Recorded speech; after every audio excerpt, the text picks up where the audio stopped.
सहनावतु सहनौ भुनक्तु सह वीर्यं करवावहै तेजस्विनावधीतमस्तु मा विद्विषावहै। ओम शांति शांति शांति।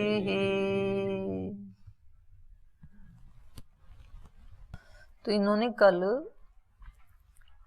आरुणि ने श्वेत केतु को अनेक प्रकार के उदाहरण दे दे करके बताया कि आत्मा ही सत्य है, चेतन ही सत्य है और वो ही सत्य स्वरूप तू है।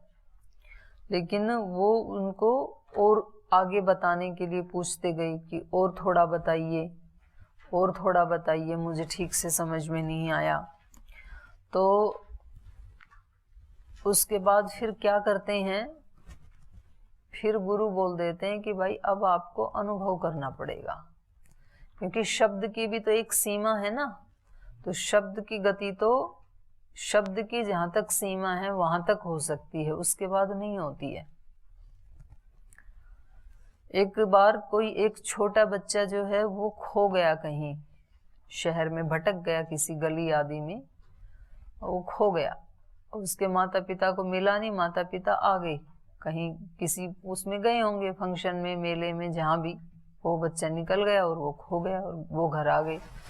तो ऐसे ही रोता रोता वो बच्चा जो है वहां पर, तो वहां की जो कॉलोनी थी, जो सोसाइटी थी, वो लोग इकट्ठे हो गए। उनसे पूछा क्या नाम है, पिता का क्या नाम है, कहाँ के रहने वाले हो। तो उसने सब बता दिया।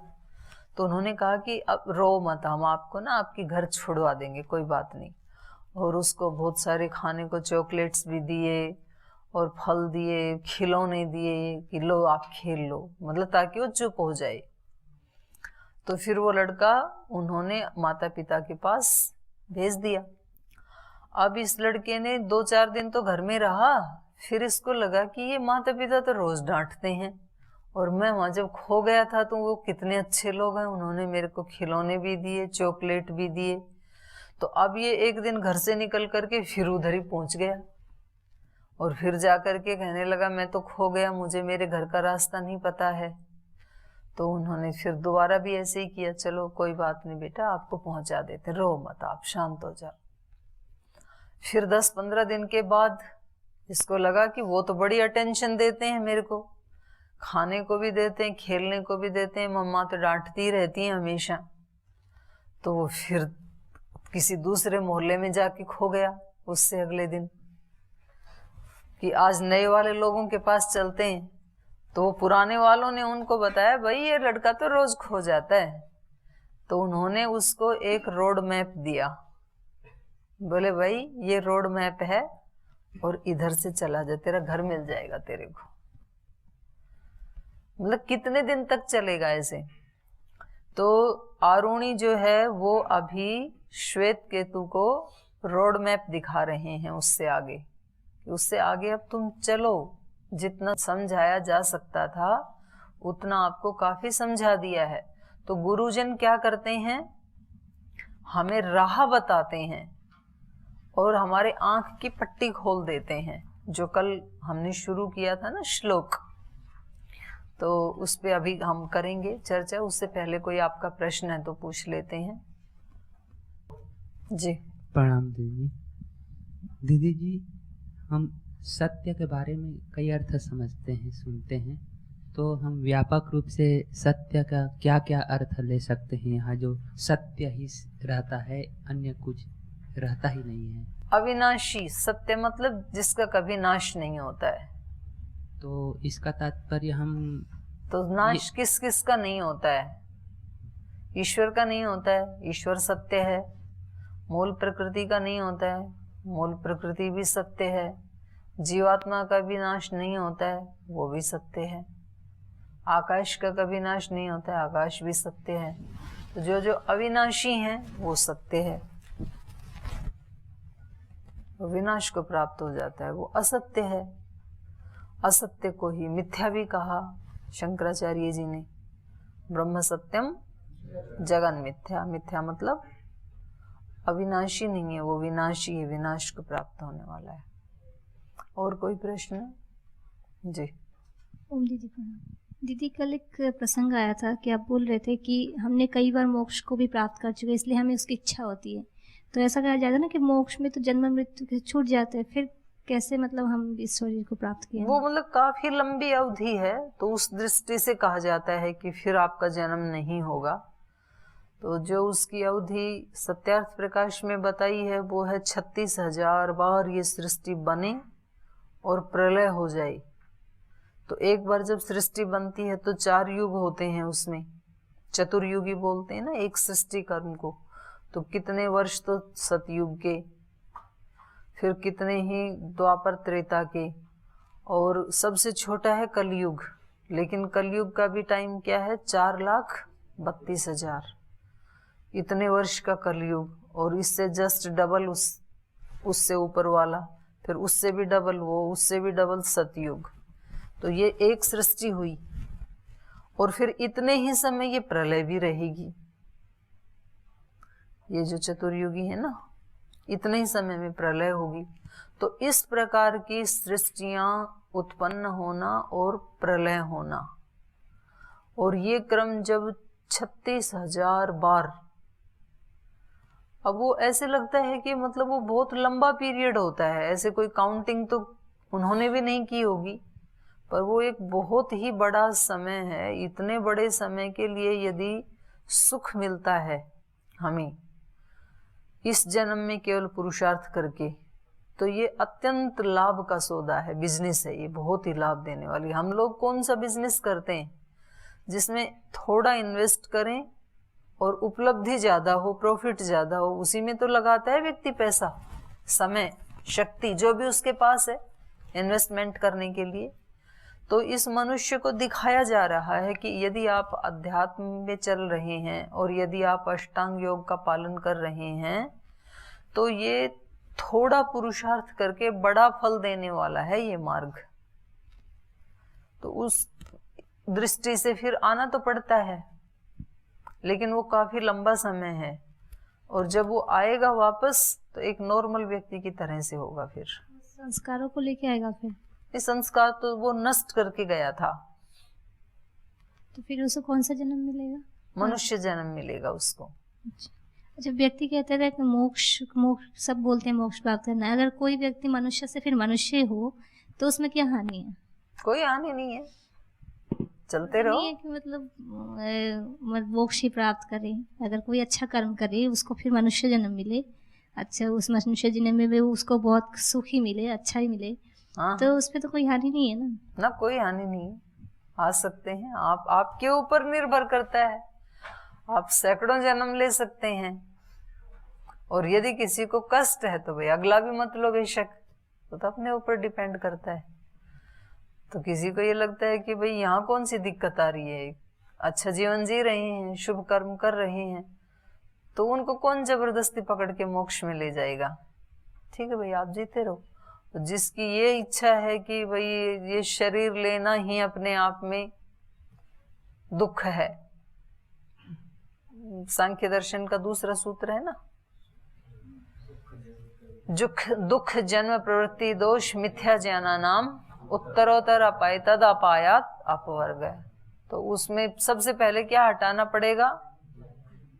नहीं, दोष, मिथ्या ज्ञान। पहले तो मिथ्या ज्ञान हटाना पड़ेगा। मिथ्या ज्ञान किसके कारण है? मिथ्या ज्ञान से पहले वाला क्या है? दोष। तो अज्ञान को हटाना है, अज्ञान हटेगा तो दोष हटेंगे। दोष क्या है? वहीं पर ही बताए, राग द्वेष और मोह, 3 बताए हैं वहां पे। तो अज्ञान मिटेगा तो ये दोष मिटेंगे, और दोष मिटेंगे तो क्या मिटेगा? प्रवृत्ति मिटेगी। क्योंकि हम जब राग या द्वेष से युक्त होते हैं तभी प्रवृत्ति मार्ग पे चलते हैं, कुछ पाना चाहते हैं। जिसको कुछ भी नहीं चाहिए वो तो जीते जी निवृत्ति हो जाता है ना फिर जीवन मुक्त अवस्था में, तो फिर प्रवृत्ति हटेगी, हम नया कर्माशय नहीं बनाएंगे। और जब नया कर्माशय नहीं बनाएंगे तो अगला जन्म किसके आधार पे होगा? होगा ही नहीं। और जन्म नहीं होगा तो दुख भी नहीं होगा। तो जिसको ये चाहिए कि मेरे को तो दुख नहीं चाहिए, इससे मैं छूटना चाहता हूँ, और वो आनंद कितना बड़ा है। माने मनुष्य शरीर में आप कितने भी सुखी हैं, पुण्य कर्म कर रहे हैं, आप धर्मात्मा हैं, आपको बहुत आनंद भी लग रहा है, तो यहाँ उपनिषद में ही एक जगह आनंद की मीमांसा की गई है। सैसा आनंदस्य मीमांसा भवति, इस आनंद की अब हम मीमांसा करते हैं। तो उसमें मीमांसा करके कल्पना की कि मान लो कोई एक व्यक्ति युवा है, सुंदर है, और पूरी धरती का धन उसके पास है, पूरी धरती का चक्रवर्ती साम्राज्य उसके पास है, और बहुत बुद्धिमान है, और जितने भी संसाधन हैं इस धरती के, चाहे वो हवाई जहाज है, हेलीकॉप्टर है, गाड़ी है, अच्छी गाड़ी है, बड़ी गाड़ी है, छोटी गाड़ी है, जितनी भी महिलाएं हैं, जितने भी बच्चे हैं, वो सब उसके अंडर में आ जाए। तो वहां पर कहा ये एक मानुष आनंद है, स एष मानुष आनंद। और फिर ऐसे ऐसे सैकड़ों मानुष आनंद जोड़ दिए जाएं, इससे 100 गुणा, तो वो फिर एक गंधर्व का आनंद है। तो ऐसे वहां पे बताया, उनके 100 जोड़ दें तो वो देव का एक आनंद है, ऐसे ऐसे 100 आनंद जोड़ दें तो वो उस पे मीमांसा की गई है। तो उससे भी ये पता लगता है कि जो इस समय जिसको हम सुख मान रहे हैं और हमें लगता है कि भाई क्या आवश्यकता है मोक्ष की, यहाँ हम तो अच्छा भला जीवन जी रहे हैं ना, तो आप ऐसा इसलिए कह रहे हैं क्योंकि आपको उस वाले आनंद की अनुभूति नहीं है अभी। जब उसकी अनुभूति होती है तो ये मनुष्य की आत्मा का स्वभाव है कि वो छोटे वाले को छोड़ के बड़े वाले सुख को लेना चाहता है। जब तक आप गांव में हैं, आपको कभी सब्जी मिलती है, कभी नहीं मिलती है, तो जो भी आपको नमक मिर्च मिलता है, जो उसी के साथ अपना खाना खा के मस्त रहते हैं ना। ऐसे गरीब लोग तो ऐसे ही रहते हैं अपने, उनके पास कोई बहुत अच्छा बेड भी नहीं है, टूटी सी खटिया है, कोई बहुत अच्छे बिस्तर भी नहीं है, सामान्य सी चद्दर है, सामान्य सा बिछोना है, सामान्य सा ओढ़ना है, लेकिन तो भी वो उसमें संतुष्ट हैं, खुश हैं, कोई सारी जिंदगी कोई रिएक्ट नहीं करते हैं। लेकिन उसी व्यक्ति को यदि कहीं किसी कोठी बंगले में शिफ्ट कर दिया जाए कि आज से आप यहाँ रहेंगे और आपको खाने के लिए हमेशा फ्रेश फल ही मिलेंगे, जूस मिलेंगे और अनेक अच्छी अच्छी मेवाएं मिलेंगी, जब भी आप बाहर कदम रखेंगे तो बहुत अच्छी वाली गाड़ी गेट पे खड़ी मिलेगी आपको, और सब प्रकार का उसको सुख मिल गया, तो उसको अब अनुभूति हुई है कि ये सुख मैं जहां जी रहा था जिस झोपड़ी में, उससे बड़ा सुख भी हो सकता है। फिर उसको पता लगा कि अब उसको सीएम पीएम बन गए, तो बन गए तब पता लगा कि इसका क्या सुख होता है।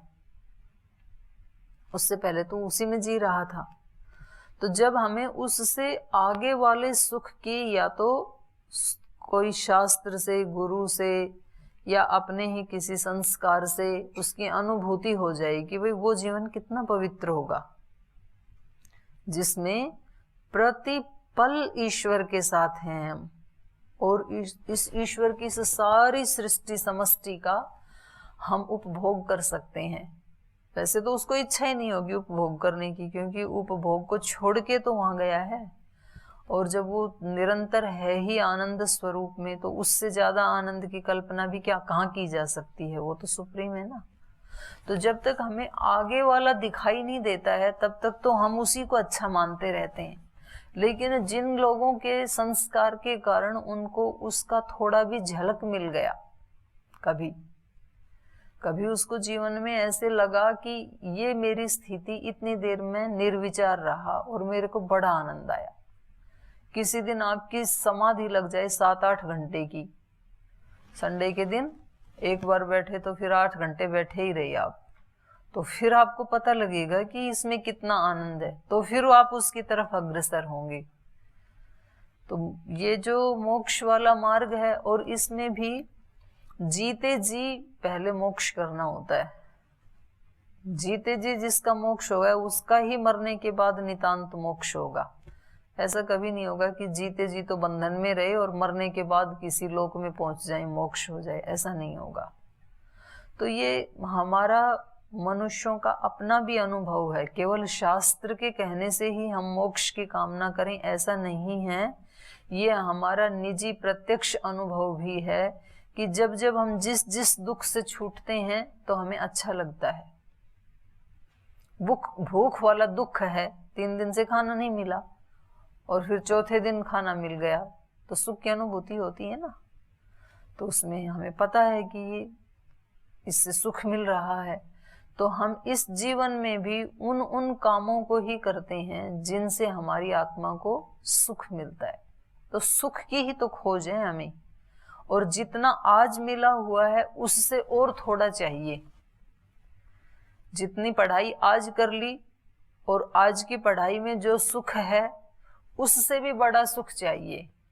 इसलिए आप 10वीं के बाद 12वीं करते हैं, फिर 12वीं के बाद बीए करते हैं, बीए के बाद एमए करते हैं, एमए के बाद पीएचडी करते हैं, पीएचडी के बाद डीलिट करते हैं, फिर कुछ और करते हैं।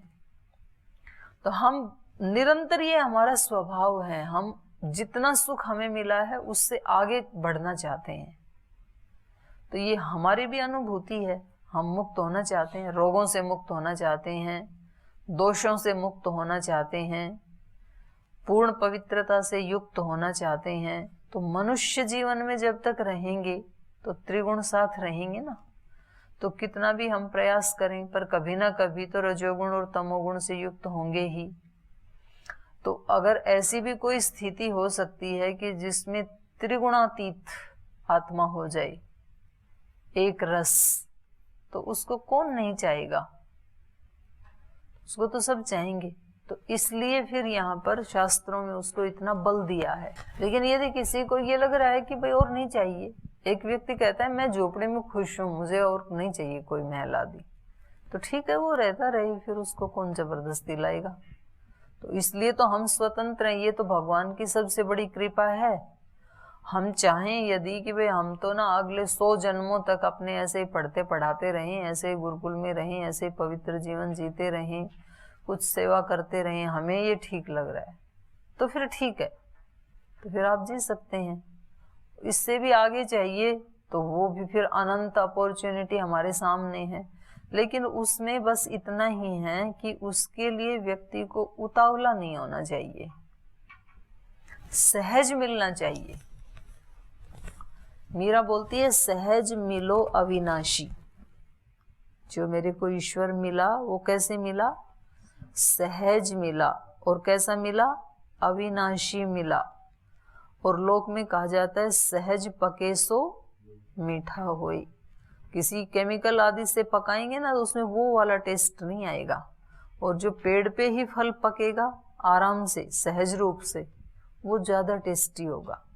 तो हमारे जीवन में जो सहज रूप से अच्छाइयाँ आएंगी उसमें हमें उतावलापन नहीं करना है कि मेरे को तो अभी 1 ही महीने में ये सब हटाना है, और फिर वो लगा हुआ है रात दिन जाप करने में, खाना भी छोड़ दिया, पीना भी छोड़ दिया, सोना भी छोड़ दिया, तो फिर वो और एक डिप्रेशन में चला जाता है, एक दोष और बढ़ जाता है। फिर शरीर में भी रोग आते हैं, और फिर इतने सारी परेशानियों से युक्त होकर के फिर कभी वो उस मार्ग को छोड़ भी देता है, उसको लगता है कि कुछ नहीं मिला। इसलिए हमारे शास्त्र हमें कहते हैं एक एक दिन को लेके चलो। कल वाले दिन से आज वाला दिन कुछ बेहतर होना चाहिए, जिसको स्वामी जी महाराज कहते हैं ना आत्मस्पर्धा। दूसरों के साथ स्पर्धा नहीं। मेरी कल जो स्थिति थी उससे आज मेरी स्थिति अच्छी हो, ऐसा सुबह व्यक्ति प्रार्थना करता है भगवान से, और रात को सोते समय धन्यवाद देता है कि मैं कर पाया। और नहीं कर पाया तो फिर संकल्प लेता है कि आज तो नहीं कर पाया, कल इसको जरूर करूंगा। तो ऐसे सब जाने अनजाने में सब लोग उसकी तरफ ही बढ़ रहे हैं। जो व्यक्ति गलत काम कर रहे हैं ना, वो भी अनजाने में उधर ही बढ़ रहे हैं। अनजाने में उधर कैसे बढ़ रहे हैं? गलत काम करेंगे, उसका दंड मिलेगा, दंड मिलेगा, वो बहुत दुखदाई होगा। दुखदाई होगा तो ये व्यक्ति सुख की खोज करेगा, सुख की खोज करेगा तो ठीक मार्ग पे आ जाएगा। तो एक तरह से मतलब इनडायरेक्ट रूप से सब उधर ही बढ़ रहे हैं। तो कुछ ज्ञान पूर्वक बढ़ रहे हैं तो कुछ अज्ञान पूर्वक बढ़ रहे हैं। जीते जी मोक्ष को कैसे प्राप्त करें? क्योंकि दोषों का नाश हो गया, ये तो शरीर में ही पता लगेगा ना, शरीर में रहते समय ही, कि अब मेरे पास राग द्वेष काम क्रोध मोह कुछ नहीं है। तो जैसे राजा जनक जैसे थे जीवन मुक्त, क्योंकि ये साधन मुक्ति का मतलब है कि हमारे ऊपर गुणों का प्रभाव ना पड़े। जब सत्व गुण से भी उसको अनासक्ति हो जाती है, वहां है ना योग दर्शन में ऋतंभरा तत्र प्रज्ञा, और उस समय वो जो प्रज्ञा है वो 24 घंटे उसकी बनी हुई है, ज्ञान की स्थिति में है वो योगी, जो धर्म मेघ समाधि जो है। लेकिन वो कहता है कि निरंतर विवेक की स्थिति में तो हूं, पर मैं फिर इस शरीर में भी क्यों रहूं, कम से कम मुझे इसका तो सुख दुख उठाना ही पड़ता है ना। तो मैं त्रिगुणातीत होना चाहता हूं, त्रिगुण मात्र से हटना चाहता हूं। तो ऐसा सोच करके फिर वो उनको हटा देता है।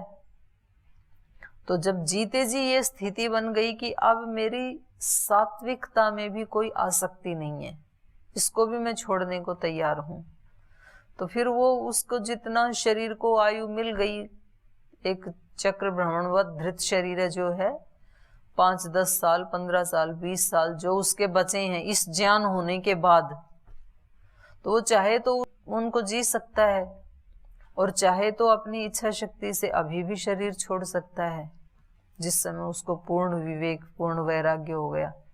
तो ये भी देखा जाता है कुछ संत ऋषि ऐसे अपनी इच्छा से छोड़ देते हैं शरीर, कि जो हमें पाना था वो पा लिया, जो उपकार करना था वो कर लिया, अब इस शरीर का कोई प्रयोजन नहीं है। तो जैसे मैं आपको बताती हूँ, स्वामी निर्मलानंद जी का कर्नाटक के थे, उन्होंने अपनी इच्छा से छोड़ दिया। जैसे महर्षि दयानंद ने देखा कि अब ये शरीर इतना जहर पी पी करके और इसकी इतनी हालत खराब होगी कि अब और ज्यादा उपकार इस शरीर से नहीं हो पाएगा, तो इसलिए बैठ करके और अपने मंत्र पाठ करके वो उसको छोड़ दिया। तो ये ही जीवन मुक्ति है। जीवन में रहते समय दोषों को हटा देना, सब प्रकार के दोषों को, शारीरिक मानसिक आत्मिक बौद्धिक। तो ये जो स्थिति होगी तो अब मरने के बाद फिर वो आएगा ही नहीं, पर ये शरीर में ही किया जा सकता है। और इस शरीर को जन्म लेते समय जितना आयुष्य मिल गया, जितना एक उसको एक वेग मिल गया कि इतने दिन चलेगी ये मशीन, तो उतना फिर वो चलता रहता है। दोष हटाने के बाद भी वो छोड़ता नहीं है, वो ऐसे निष्काम भाव में अपने जितना उसका बचा है उस पीरियड को वो पूरा करके फिर वो मुक्त हो जाता है, नितांत मुक्त हो जाता है। तो अब ये बता रहे हैं, यथा सौम्य पुरुष गांधारेभ्य अभिनद्ध अक्षम आनीय तम ततो अतिजने विसृजेत स यथा तत्र प्रांगवोदंग वो अधराद्वा प्रत्यंगवा प्रधमायित अभिनद्ध अक्ष आनीतो अभिनद्ध अक्षो विसृष्ट। कह रहे हैं कि हे सौम्य, हे श्वेत केतो, जैसे मान लो कि गांधार देश से किसी व्यक्ति की आंख के ऊपर पट्टी बांध करके उसको तम ततो अतिजने विसृजित, उसको किसी घनघोर जंगल में ला करके छोड़ दिया जाए। गांव में से ले आए, आंख पे पट्टी बांध के लाके जंगल में छोड़ दिया। स यथा तत्र, और वो वहां पर पट्टी बंधे बंधे ही कभी प्रांग दिशा में जाता है, माने प्राची दिशा में जाता है, कभी उदंग दूसरी ऊपर की दिशा में जाता है, कभी अधर नीचे की दिशा में जाता है। तो इस प्रकार से पूर्व पश्चिम उत्तर दक्षिण ऊपर नीचे ऐसे वो घूमता हुआ प्रधमायित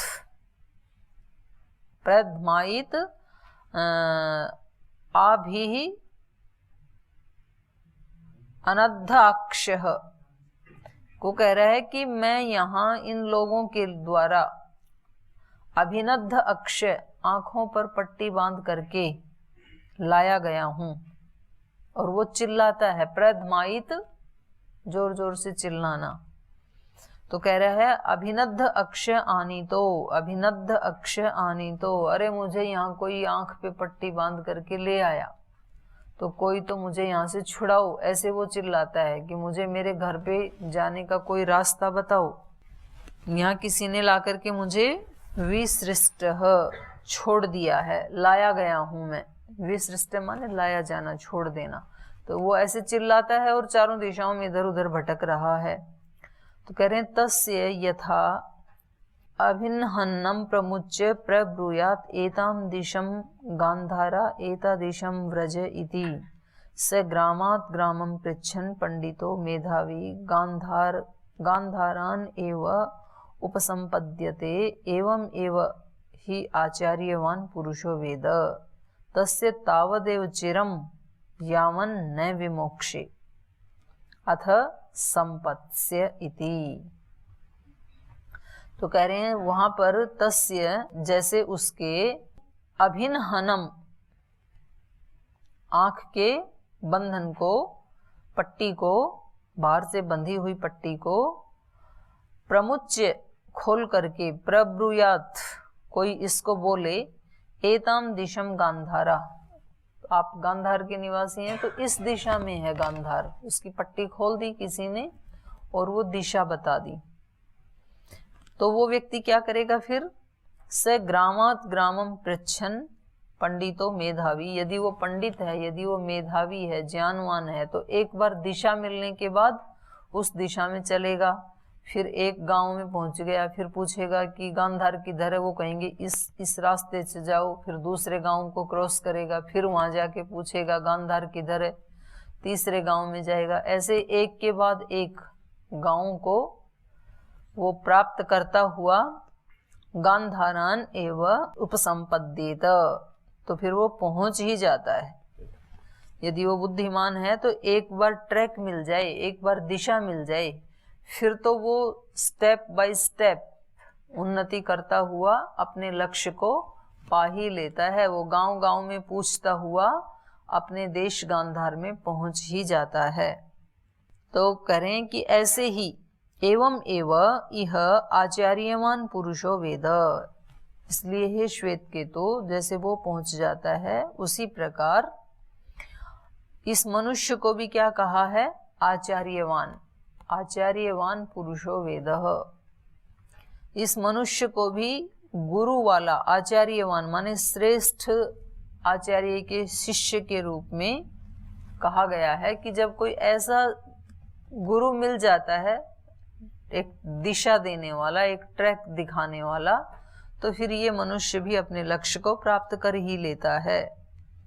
तस्य तावदेव चिरम, इस मनुष्य के लिए तब तक ही देरी है मोक्ष में, यावन न विमोक्षे, जब तक कि इसका अज्ञान ना मिट जाए। अज्ञान मतलब आंखों के ऊपर बंधी हुई पट्टी।